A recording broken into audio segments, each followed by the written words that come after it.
Здравствуйте, уважаемые телезрители! В студии Арифа Кабба в эфире еженедельная передача «Вокруг Абхазии». Мы рассказываем о важных событиях во внешней политике Абхазии, заметных мировых новостях, приводим мнения экспертов, анализируем происходящее. Итак, начнем. Президент Украины Владимир Зеленский отреагировал на обнародованный западными СМИ мирный план американского лидера Дональда Трампа по Украине. В своем обращении, опубликованном в официальном телеграм-канале, Зеленский заявил, что хочет внести правки в план Трампа, чтобы сохранить в нем, цитата, «честь и достоинство украинцев».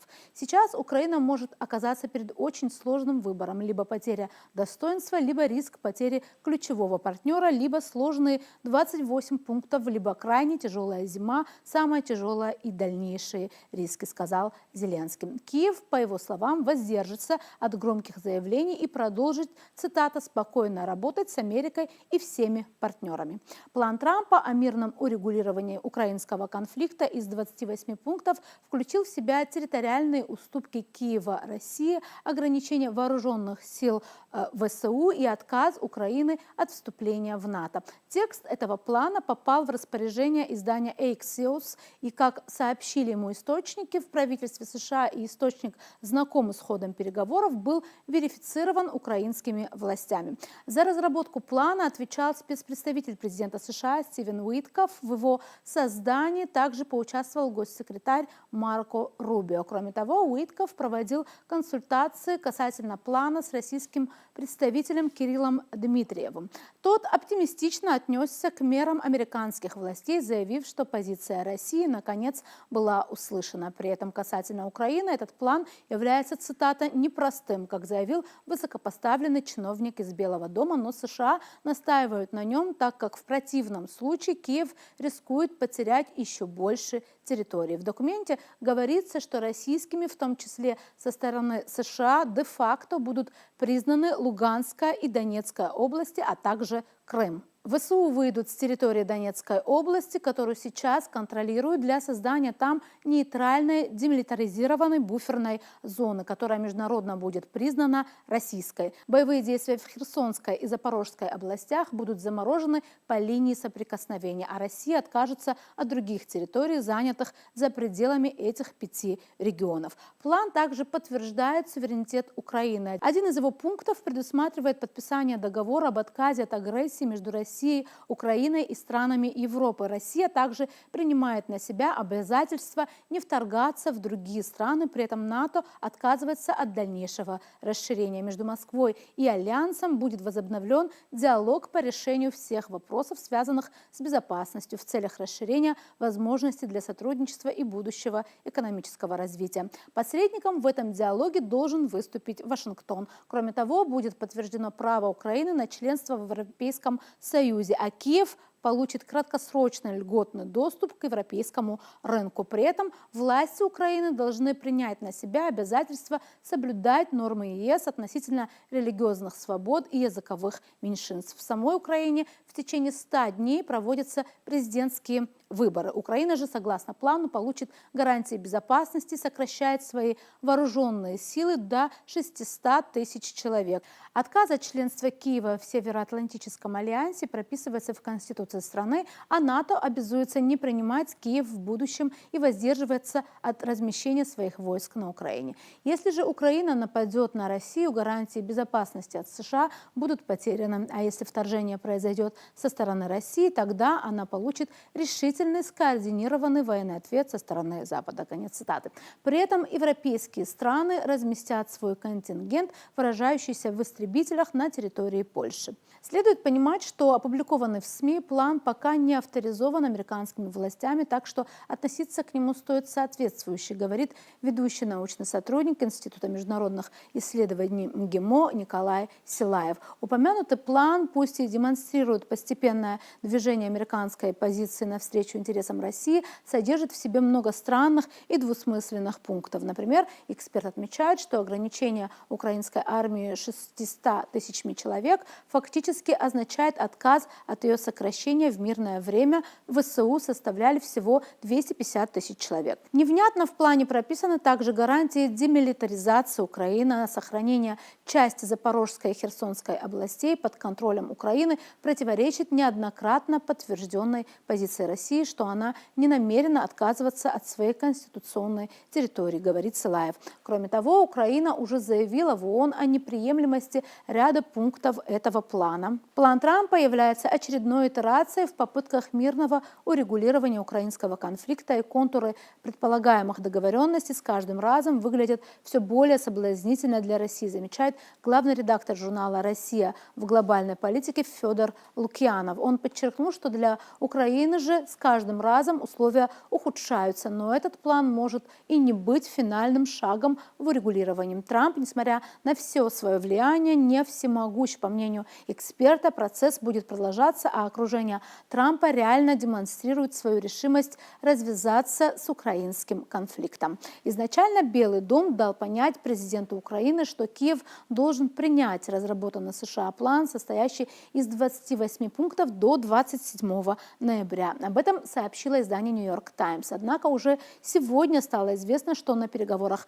в Женеве мирный план Трампа был подвергнут некоторым изменениям. В ходе переговоров в Швейцарии делегации США и Украины претерпели изменения 28 пунктов мирного плана, предложенного ранее главой Белого дома Дональдом Трампом. Об этом сообщает The New York Times со ссылкой на западного чиновника. Еще до начала встречи газета Financial Times писала, что ситуация с документом довольно неопределенная и очень подвижная. Также стало известно, что делегация США обвинила представителей украинской в утечке в американскую прессу подробностей мирного плана. Но даже несмотря на все это, западные СМИ пишут, что данный документ дает России дипломатическое преимущество в переговорном процессе. В обсуждении мирного плана для Украины в Женеве участвовали представители США, европейских стран и украинская делегация. Среди американских участников были госсекретарь Марко Рубио и спецпредставитель Трампа Стивен Уитков. Газета Financial Times писала, что позиция американцев касаемо их плана была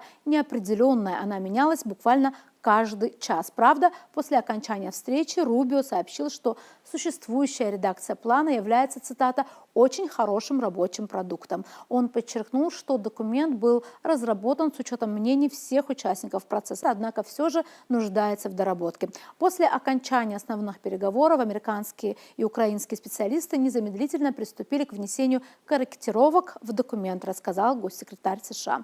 Издание New York Times со ссылкой на западного чиновника пишет, что текущая версия плана претерпела изменения по сравнению с тем вариантом, который был обнародован депутатом Верховной Рады 20 ноября. Корректировки были сделаны после того, как план обсудили представители официальных лиц США и Украины. Однако издание не уточняет, какие именно из пунктов документа подверглись изменениям. Проект мирного плана США по Украине вновь обеспечивает России дипломатическое преимущество в переговорах по урегулированию украинского конфликта. Об этом говорится в материале Reuters. Похоже, что проект мирного плана возвращает дипломатическое преимущество Москве, написало агентство. Материал опубликован на сайте Reuters. По данным издания, проект американской стороны включает в себя многие ключевые требования России и предлагает Украине лишь расплывчатые заверения в надежных гарантиях безопасности. Авторы статьи считают, что данный план представлен крайне значимый для правительства Киева период. В настоящее время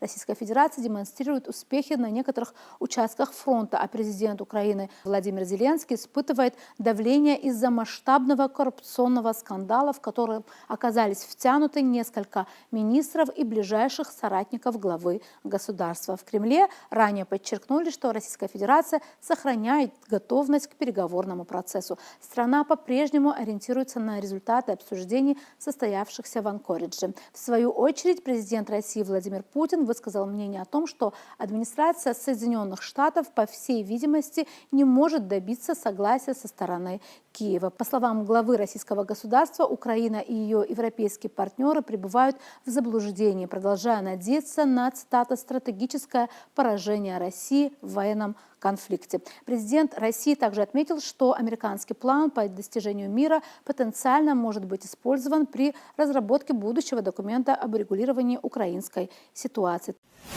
Мирный план президента Трампа по урегулированию ситуации на Украине обсуждался до встречи на Аляске. И в ходе этого предварительного обсуждения американская сторона просила нас пойти на определенные компромиссы, проявить, как они говорили, гибкость.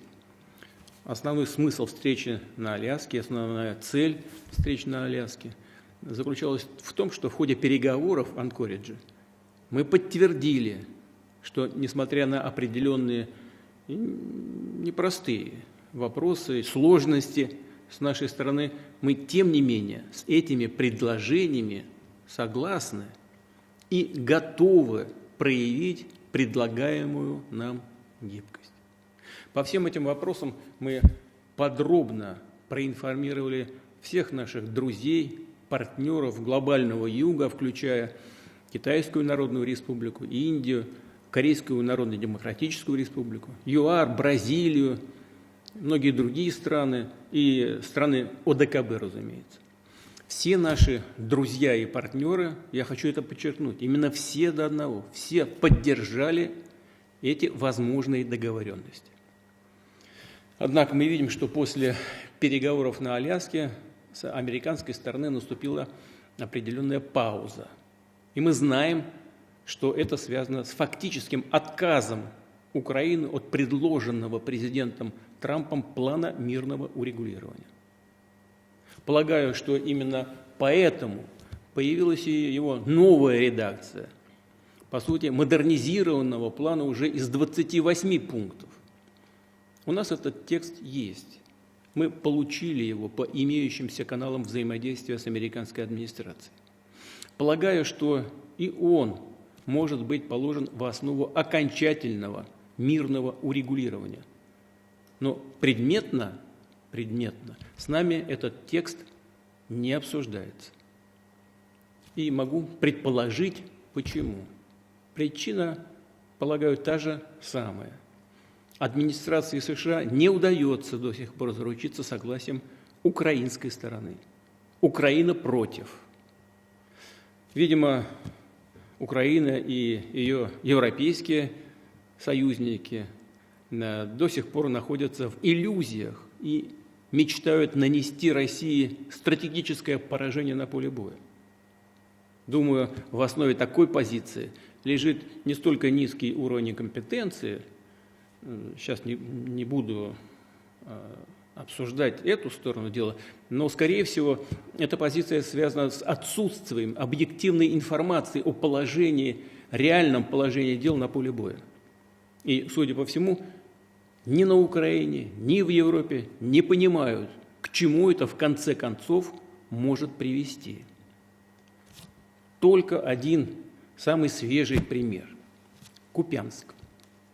Совсем недавно, как мы помним, 4, по-моему, ноября, то есть 2 недели тому назад, в Киеве публично заявляли, что в этом городе находятся не более 60 российских военнослужащих, и в течение ближайших нескольких дней, как было сказано, этот город будет полностью деблокирован украинскими войсками. Но хочу вас проинформировать о том, что уже на тот момент, на 4 ноября, город Купянск практически целиком и полностью находился в руках российских вооруженных сил. Наши ребята, что называется, только добирали, зачищали только отдельные кварталы и улицы.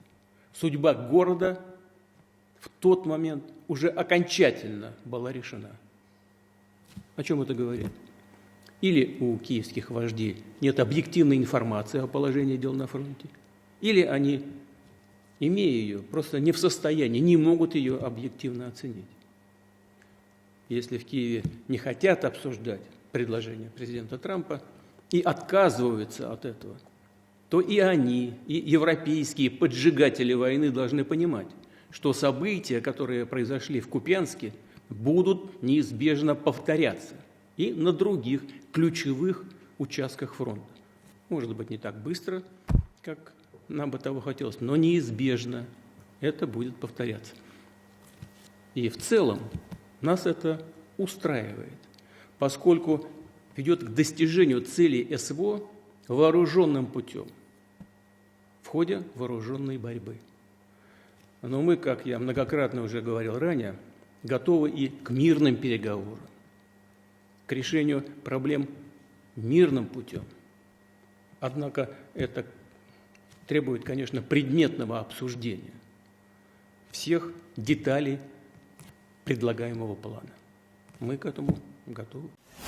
Также пресс-секретарь президента России Дмитрий Песков отмечал, что у Киева сокращается пространство для свободы принятия решений. Представитель Кремля призвал Зеленского начать договариваться уже сейчас. Кроме того, отмечается, что переговоры по урегулированию ситуации на Украине в Женеве проходят на фоне ранее озвученных заявлений российской стороны о том, что американская сторона просит Россию пойти на компромиссы. Подробнее эту тему мы обсудили с политологом, экспертом Международного клуба «Валдай» Андреем Кортуновым. Предлагаем вам интервью с ним. Здравствуйте, Андрей Вадимович. Мы хотели бы сегодня обсудить с вами несколько вопросов. Спасибо большое, что вы согласились дать нам комментарии, интервью. Во-первых, хотели бы поговорить о мирном плане США по Украине. И сейчас ему многие дают оценки. Например, издание Reuters написало, что это скорее российский план. Вот как вам кажется, так ли это на самом деле? Ну, мне кажется, что вообще говорить о представленном документе как о завершенном плане, наверное, пока что преждевременно. Да, там 28 пунктов и затрагивается очень широкий круг вопросов, но прописаны там эти пункты очень, ну, скажем так, кратко. И, конечно, потребуется еще очень большая работа для того, чтобы развернуть те положения, которые находятся в этом плане. Но если давать ему оценку в том виде, в котором он сегодня существует, то можно сказать, что он в наибольшей степени отвечает интересам России по сравнению с многочисленными другими предложениями, которые вот на протяжении уже почти 4 лет исходили из Запада. То есть действительно предпринята попытка учесть интересы безопасности Российской Федерации, хотя, конечно, какие-то положения этого плана наверняка вызовут вопросы в Москве, поскольку не во всем он, скажем так, совпадает с нынешней российской официальной позицией. А как вам кажется, вот примерно какие вот эти сложные положения, которые могут действительно вызвать вопросы в Москве, что бы вы именно отметили? Ну, скажем, вопросы, касающиеся размеров будущего военного потенциала Украины. Угу. Я думаю, что в Москве хотели бы получить гарантии более радикальных сокращений этого военного потенциала с тем, чтобы Украина не представляла бы даже, сказать, там, символической угрозы российской безопасности. Трамп, насколько я понимаю, пока что к этому не готов. Он хотел бы, чтобы Украина сохранила боеспособную армию, которая бы измеряла сотнями тысяч людей. Причем предполагается, что эта армия будет оснащена современным вооружением, в том числе за счет поставок американского оружия на деньги европейских партнеров Украины. Здесь, конечно, возможны определенные расхождения. Угу. То есть вы в этом смысле поддерживаете, я читала сегодня мнение военного эксперта, который вот как раз в этом смысле назвал этот план таким троянским конем, что в мирное время раньше было 250 тысяч, да, вот, скажем, армия Украины. Вы имеете в виду, что вот в этом смысле это некое такое противоречие, как может быть уменьшено тогда до 600 тысяч. Правильно ли я поняла вашу мысль? Да, причем, насколько мы знаем, вот сейчас после состоявшихся переговоров Соединенных Штатов и Украины в Женеве, даже эта цифра в 600 тысяч человек не устраивает Киев. То есть они хотели бы иметь больше. Но справедливости ради надо заметить, что я помню, как шли переговоры еще в самом начале конфликта в Стамбуле. Там тоже были расхождения. То есть Россия и Украина занимали разные точки зрения по поводу того, какой потенциал является необходимым и достаточным для обеспечения безопасности Украины. Конечно, мы должны тоже учитывать и то обстоятельство, что само по себе количество людей в военной форме еще не единственный критерий эффективности вооруженных сил. То есть, конечно, там, часть этих людей могут быть отнесены, скажем, там, к какой-то национальной гвардии или выполнять другие функции. Многое будет зависеть и от характера вооружений, как я говорил, и от дислокации вооруженных сил, то есть на каком удалении от границы с Россией они будут размещены. Многое будет зависеть от характера военно-технического сотрудничества вооруженных сил Украины с западными партнерами, в том числе и с Соединенными Штатами. То есть вот как раз вот эта иллюстрация того, что план нуждается в конкретизации, в детализации на основе очень серьезного, вдумчивого экспертного обсуждения. К сожалению, вот такое обсуждение пока что еще практически не начиналось. И здесь вина лежит, конечно, на украинской стороне, поскольку в июле Россия выступила с предложением создать рабочие группы. Как вы знаете, это предложение повисло в воздухе, группы так и не были созданы. А еще интересно то, что как только появился этот мирный план, вот сейчас заново, как будто бы Дональд Трамп поставил такое условие, по крайней мере, это прошло по всем СМИ, что Украина должна, даже как бы поставлен дедлайн до 27 ноября, сказать, что она привержена, да, этому плану или дать какой-то ответ. Как вам кажется, вот такое вот выстроение даже очень быстрого срока, да, решения этой проблемы, это способствует действительно желанию как-то вот, чтобы этот план заработал? Или это все-таки слишком жесткие рамки? Вы знаете, вот это отражает переговорный стиль нынешнего американского президента. Он торопится, он не хочет ждать. Ему кажется, что многие проблемы можно решить очень быстро, если присутствует политическая воля. И, конечно, вот этот дедлайн, он очень жесткий. Но вот то, что мы сейчас наблюдаем по получению известий из Женевы, предполагает, что, конечно, украинская сторона будет упираться. То есть они, по всей видимости, не будут категорически отказываться от этого плана, но постараются внести в него некоторые изменения в своих интересах. А может быть, даже и вообще подменить этот план некой договоренностью о прекращении огня. То есть здесь может получиться ситуация, сходная с тем, что сложилось после встречи российско-американского президента в Анкоридже в августе. Потом, как вы знаете, в Белый дом приехал Зеленский, группа европейских лидеров, и они фактически попытались всю повестку дня сместить от обсуждения вопросов урегулирования конфликта к обсуждению вопросов гарантии безопасности Украины. Я думаю, что вот сейчас будет такая же попытка, то есть украинская сторона, наверное, попробует из этого плана вытащить какие-то отдельные пункты, которые в наибольшей степени отвечают интересам Киева.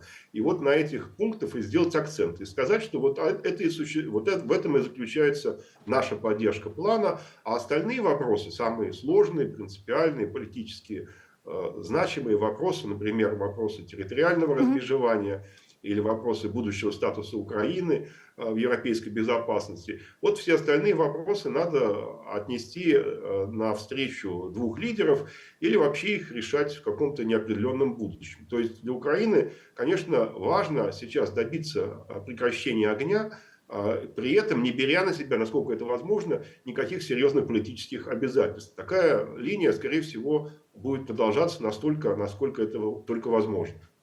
То есть, по вашим словам, правильно ли я понимаю, что этот мирный план, он все-таки обречен и не будет принят таким, каким, по крайней мере, он был опубликован? Потому что многие уже говорят о том, что, возможно, скоро мир, возможно, скоро конец специальной военной операции. Пока ждать такого не стоит, да? Так мы понимаем это. Я думаю, что все, конечно, мы бы хотели, чтобы был бы мир как можно быстрее. И в этом плане позиция Трампа, вот сделать все очень быстро, она, конечно, вызывает симпатию. Но очень много будет зависеть сейчас, во-первых, как я уже говорил, от позиции Киева, поскольку, с одной стороны, да, они хотели бы ограничиться только договоренностями о прекращении огня, но при этом мы тоже понимаем, что в Киеве не хотели бы ссориться с Трампом. И в Европе тоже не хотели бы. Кроме того, надо учитывать и то обстоятельство, что обстановка по линии боевого соприкосновения быстро меняется не в пользу Киева. Это тоже дополнительный стимул для того, чтобы проявить какую-то большую гибкость. Поэтому я бы не сказал бы вот так сразу, что этот план обречен, что ничего из этого не получится. Мне кажется, такое заключение, по крайней мере на данный момент, было бы несколько преждевременным. Но при этом мы должны быть реалистами, понимать, что, конечно, к сожалению, очень много есть препятствий на пути реализации этого плана, поэтому гарантии того, что конфликт завершится в ближайшие дни или там в ближайшие недели, ну, наверное, ни у кого сейчас быть не может. Мгм. А как вам кажется, вот с точки зрения, скажем так, имиджа самого Дональда Трампа, насколько важен этот мирный план и вот его, возможно, позитивное продвижение? Я думаю, что это важно для него. Он инвестировал политический капитал, он взял на себя определенные обязательства. И, конечно, я думаю, что для него, ну пусть не мир, но прекращение огня – это одна из центральных внешнеполитических задач, которые Белый дом ставит перед собой в данный момент. И тем более, что Трамп все-таки, я думаю, надеется получить и Нобелевскую премию мира. Вот в этом году не удалось, но может быть в будущем году. Он говорит о том, что он уже завершил много конфликтов. И, конечно, это важно. Ему трудно будет выйти из переговорного процесса, умыть руки и сказать, ну вот, если хотите, продолжайте друг друга убивать, я здесь уже ни при чем. Думаю, что он все-таки будет пытаться, именно потому, что слишком глубоко он уже в этом конфликте завяз. Ну и кроме того, конечно, он все-таки рассчитывает на то, что ему удастся каким-то образом восстановить американо-российские отношения. Это будет непросто, но я думаю, что такую цель он тоже перед собой ставит. Андрей Вадимович, благодарим вас, что нашли время ответить на наши вопросы. Спасибо. На этом у нас сегодня все. Будем продолжать держать руку на пульсе событий. До новых встреч в эфире.